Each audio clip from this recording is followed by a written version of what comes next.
میرے پاکستانیوں، سب سے پہلے تو جو سویڈن کے اندر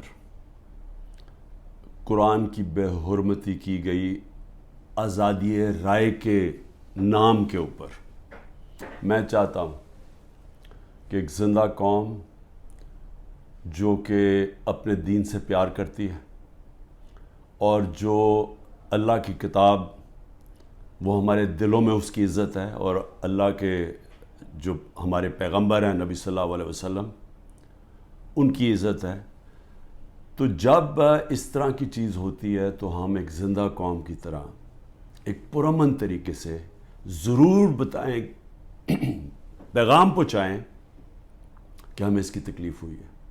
تو میں آپ سب کو کہتا ہوں، میں صرف تحریک انصاف کے لوگوں کو نہیں، قوم کو کہتا ہوں کہ جمعے کے بعد آپ نے سب نے جمعے کی نماز کے بعد نکل کے مظاہرہ کرنا ہے پرامن طریقے سے۔ ہمیشہ پرامن رہو، کیونکہ ہمارا ملک ہے، ہم کوئی نقصان نہیں پہنچانا چاہتے، لیکن ایک پرامن طریقے سے احتجاج ہو تاکہ پیغام جائے کہ پاکستان وہ قوم ہے جو اسلام کے نام پہ بنی تھی، اور ہمیں تکلیف ہوئی ہے کہ یہ وہاں کی پولیس نے اجازت دی کہ جناب آپ قرآن شریف کو جلا دیں، اور آزادی رائے کے مطابق آپ کو پتہ ہونا چاہیے کہ پاکستان کی وجہ سے آج 15 مارچ دنیا کے اندر اینٹی اسلاموفوبک دن بنایا جاتا ہے، یعنی جو اسلام کے خلاف جو حرکتیں ہوتی ہیں، مثلا نبی صلی اللہ علیہ وسلم کی شان میں گستاخی ہوتی ہے، اور یہ جان کے جس طرح یہ قرآن شریف کو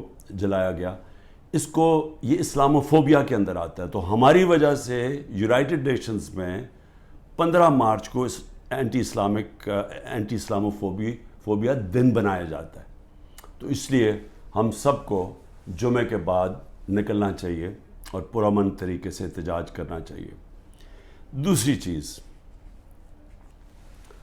دبئی میں میٹنگ ہوتی ہے،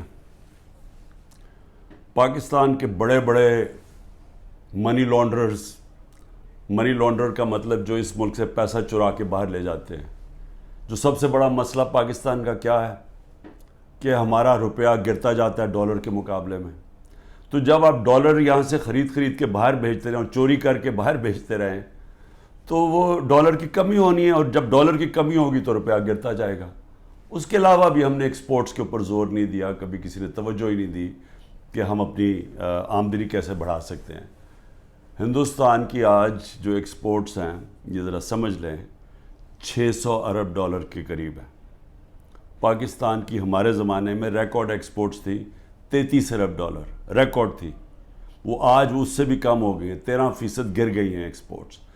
تو ایک تو کبھی توجہ نہیں دی انہوں نے کہ کس طرح ڈالرز اس ملک میں آمدنی بڑھا سکتے ہیں اپنی، اور دوسرا یہ سارے جو بڑے بڑے نام ہیں، ان کے سب کے بڑے باہر محلات ہیں، پراپرٹیز ہیں، بینک اکاؤنٹس ہیں، آف شور اکاؤنٹس ہیں۔ پیناما میں کیا ہوا تھا؟ پیناما میں ایک دنیا کے اندر ایک انکشاف ہوا کہ جنہوں نے بڑے بڑے لیڈرز نے، وزیروں نے اپنے پیسے چھپائے ہوئے تھے باہر کے ملکوں میں کمپنیز کے پیچھے، یعنی کمپنیز کے پیچھے انہوں نے اپنی دولت چھپائی ہوئی تھی، پراپرٹیز لی ہوئی تھی۔ اس میں نواز شریف کی پراپرٹی پکڑی گئی، مریم نواز اس کی مالکہ نکلی، اور وہ لندن کے سب سے مہنگے علاقے میں اربوں روپے کے انہوں نے پراپرٹیز لی ہوئی تھی، جس کو مے فیئر اپارٹمنٹس کہتے ہیں۔ تو وہ انکشاف ہوا تھا، تو پیسہ یہاں سے چوری ہو کے گیا تھا، کیونکہ ابھی تک ایک رسید نہیں بتا سکے کہ پیسہ باہر نکلا کیسے ہے، کدھر سے آمدنی آئی۔ بیٹے کی آمدنی، بیٹے کا جو گھر ہے حسن شریف کا، جو اس نے بیچا ملک ریاض کو، اس کی قیمت تقریباً 18 ارب ہے آج کل کے جو پاؤنڈ، اور 45 ملین پاؤنڈز، جو تقریباً 17-18 ارب روپیہ بنتا ہے۔ تو وہ کدھر سے پیسہ آیا؟ تو یہ کوئی نہیں بتا سکتا۔ بیٹے یہاں سے باہر بھاگ گئے کیونکہ وہ بتا نہیں سکتے تھے۔ اسی طرح جو سرے محل آصف زرداری نے خریدا، وہ بھی یہاں سے پیسہ باہر گیا، حدیبہ پیپر مل، وہ بھی پیسہ باہر۔ تو یہ سب اکٹھے ہو گئے، اور سارے اکٹھے ہو کے بندر بانٹ پاکستان کی ہے کہ اچھا سندھ اس کو دے دیں گے، کراچی فلانے کو دے دیں گے، سینٹرل پنجاب کوئی اور آ جائے گا، پھر نئی پارٹی جو بنی ہے اس کو بھی کوئی سیٹیں مل جائیں گی، فضل الرحمان کو ادھر پختونخوا میں دے دیں گے اور یہ بس یہ کھچڑی پک جائے گی. تو یہ ساری بندر بانٹ دبئی کے اندر ہو رہی تھی کہ جس طرح کہ کوئی سودا نہیں ہو رہا ہوتا کسی کے اوپر, یہ سودا ہو رہا تھا پاکستان کا. اور کس طرح جو سب سے بڑی پارٹی ہے خوف زدہ ہے کہ اس کو کیسے باہر رکھنا ہے, جس میں عمران خان کی ان کو گنہونے خواب آتے ہیں کہ یہ پتہ نہیں کہ واپس نہ آ جائے, تو اس کو کیسے جیل میں ڈال رہے ہیں. تو میں نے جو آج آپ کے سامنے یہ چیز رکھنا چاہتا ہوں کہ کون سے کیسز ہیں, ذرا آپ سمجھ لیں, کیونکہ میں تیار ہوں, انہوں نے ہو سکتا ہے کل پتہ نہیں میری 17-18 بیلیں ہیں, ایک بیل کینسل ہوگی جیل میں چلا جاؤں گا کل, نہیں تو اس کے بعد پھر عدالت میں میرا چکر ہے, اس کے بعد 2 دنوں کے بعد پھر ہوں گا. تو کسی ٹائم پہ بھی انہوں نے پلان بنایا ہوا ہے مجھے جیل میں ڈالنے کا. تو میں یہ چاہتا ہوں کہ پہلے آپ سمجھ جائیں کہ یہ کون سے کیسز ہیں جن کیسز کے اندر میں صرف آپ کو 7 کیسز بتاتا ہوں جنہوں میں یہ جیل میں مجھے ڈالنے کی کوشش کر رہے ہیں, تاکہ آپ سب کو پتہ چل جائے. اور وہ میں اس لیے چاہتا ہوں کیونکہ میڈیا تو سارا کنٹرولڈ ہے, تو انہوں نے تو وہ ایک دم میڈیا میں پکڑنا ہے اور شور مچا دینا ہے کہ جی عمران کی چوری پکڑی گئی, تو یا چوری پکڑی گئی, یا یہ ایک قتل جو جیسے میں شروع کرتا ہوں کہ اس نے قتل کر دیا کسی وکیل کو. تو میں چاہتا ہوں کہ وہ 7 کیسز پہلے آپ سمجھ لیں تاکہ آپ کو سمجھ آ جائے کہ ایک طرف اربوں روپے کے یہ منی لانڈررز کے اوپر کیسز ہیں, شہباز شریف کے اوپر 24 ارب روپے کی کرپشن کیس میں جس کا انڈر ٹرائل تھا جب جنرل باجوہ نے بچا کے تو اس کو وزیر اعظم بنا دیا. اس کے علاوہ جو نواز شریف کی ابھی تک کوئی نہیں بتا سکا وہ جو اس کی مے فیئر کی اپارٹمنٹس, بیٹوں کے پاس پیسہ, اور یہ تو سامنے ہے, باقیوں کا تو ہمیں پتہ ہی نہیں ہے کہ کتنی ان کی باہر پراپرٹیز ہیں. اسی طرح زرداری کا ہے, اس کی بھی ساری باہر ان کی پراپرٹیز پڑی ہیں. تو ایک تو یہاں سے پیسہ چوری کر کے باہر لے جانے کے الزام ہے. اب دوسری دفعہ دیکھیں کہ میرے اوپر 170 سے زیادہ کیسز ہیں, لیکن وہ کیسز ہیں کیا؟ تو میں پہلے شروع کرتا ہوں کوئٹہ کا کیس. قتل ہوتا ہے ایک وکیل کا 6 جون کو 10:30 بجے صبح.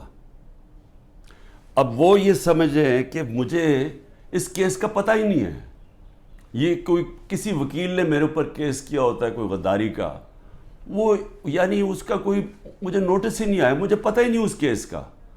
پتہ تب چلتا ہے جب ایک دم پتہ یہ جی کہ کیونکہ اتنے زیادہ کیسز تھے, تو یہ کیس تو کسی کو اہمیت ہی نہیں, کسی نے مجھے کہا کوئٹہ میں کیس ہے, مجھے پتہ ہی نہیں تھا. تو اس وکیل کا قتل ہوتا 10:30 بجے, 11:30 بجے پولیس میں رپورٹ ہوتا ہے. 2:22 میں شہباز شریف کا جو مشیر ہوتا ہے وہ سٹیٹمنٹ دیتا ہے کہ عمران خان نے اس وکیل کو قتل کیا. اب یہ سمجھیں کہ صرف قتل میں 10:30 سے اور 2 بجے کے اندر وہ فیصلہ کر لیتے ہیں کہ عمران خان نے قتل کیا. اس کے بعد کیا ہوتا ہے, اس کے بیٹے کو اٹھا کے لے جاتی ہے پولیس. اس بیٹے کو 12 گھنٹے سے زیادہ پولیس اپنے پاس رکھتی ہے. وہ اگلے دن جا کے اگلے دن کی دوپہر کو وہ کہتا ہے کہ جی عمران خان اس قتل میں ملوث تھا.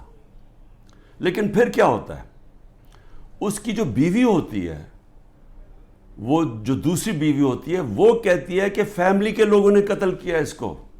وہ ویڈیو اپنی جاری کرتی ہے کہ فیملی کے لوگوں نے قتل کیا. اور پھر دیکھیں, سارے کوئٹوں کو پتہ ہے کہ ان کی وہ وکیل کی دشمنیاں تھیں, سب کو پتہ ہے ان کی آپس میں دشمنیاں تھیں.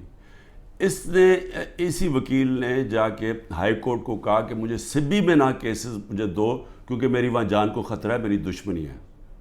اور پھر یہ دیکھیں, یہ ذرا آپ غور سے یہ دیکھ لیں, یہ اس کو بڑے قریب سے دیکھ لیں, اور اس کے اندر یہ مظاہرے کیا کر رہے ہیں. ان کا قتل ہوتا ہے اور یہ قتل میں کہتے ہیں کہ یہ قتل اس وکیل نے اس کے وکیل کی طرف سے یا انہوں نے کیا. اس کا نام لکھا ہوا ہے کہ وہ اس قتل میں ملوث تھا. تو جب ایک فیملی دشمنی بھی ہوتی ہے, اس سے پہلے ہی وہ پرائم منسٹر کا مشیر کہتا ہے کہ جی عمران خان نے قتل کر دیا, ابھی تفتیش بھی نہیں ہوتی. اور مجھے افسوس سے کہنا پڑتا ہے کہ وہاں ہماری سنا بھی نہیں گیا کوئٹہ ہائی کورٹ میں. خیر وہ اور وجوہات ہیں, اس کی بھی ہمیں وجہ پتہ ہے پیچھے کیا ہے. تو یہ آپ ذرا سنیں. اس کے بعد یہ پہلی دفعہ میرے نام پہ قتل نہیں کیا نام ڈالا جاتا. زبیر نیازی، وہ لطیف کھوسا کے گھر باہر گولیاں چلتی ہیں. زبیر نیازی جو کہ ہمارا لاہور کا سیکرٹری جنرل ہے، اس کے نام پہ وہ آ جاتے جی اس نے گولیاں چلائی ہیں. اور وہ گولیاں کسی آدمی کو کھڑا کرتے ہیں جو کہتا ہے جی مجھے زبیر نیازی نے کوئی پیسے دینے تھے گولیاں چلانے کے لیے. اب لطیف کھوسا ہمارے ساتھ ملٹری کورٹس کے خلاف کیسز کر رہے ہیں، تو وہ کیوں گولیاں چلائے گا اس کے گھر، جو کہ وہی کیس کر رہے ہیں جو ہم کر رہے ہیں سپریم کورٹ میں. اور پھر ضلع شاہ کا جب قتل ہوتا ہے، ضلع شاہ کا جب قتل ہوتا ہے، سب سے پہلے 302 میرے اوپر قتل کا چارج لگا دیتے ہیں. 3 دن تک وہ میرے اوپر 302 لگاتے ہیں قتل کا چارج. پھر کیا ہوتا ہے، اس کا پوسٹ مارٹم ہو جاتا ہے. پوسٹ مارٹم میں پتہ چلتا ہے 26 جگہ اس کے اوپر تشدد ہوا ہوتا ہے. تو اب ظاہر ہے وہ یہ تو نہیں کہہ سکتے تھے کہ عمران خان نے اس کو تشدد کروا کے اپنے کارکن کو مار دیا. تو انہوں نے پھر ایکسیڈنٹ اس کا ڈال دیا. ایکسیڈنٹ میں بھی کہا کہ عمران خان اس کے اندر کوئی اس نے انفارمیشن چھپائی ہے، میرا پھر نام ڈال دیا. میں صرف یہ کہہ رہا ہوں کہ پہلے تو یہ سمجھ جائیں کہ یہ ہے آج کا پاکستان.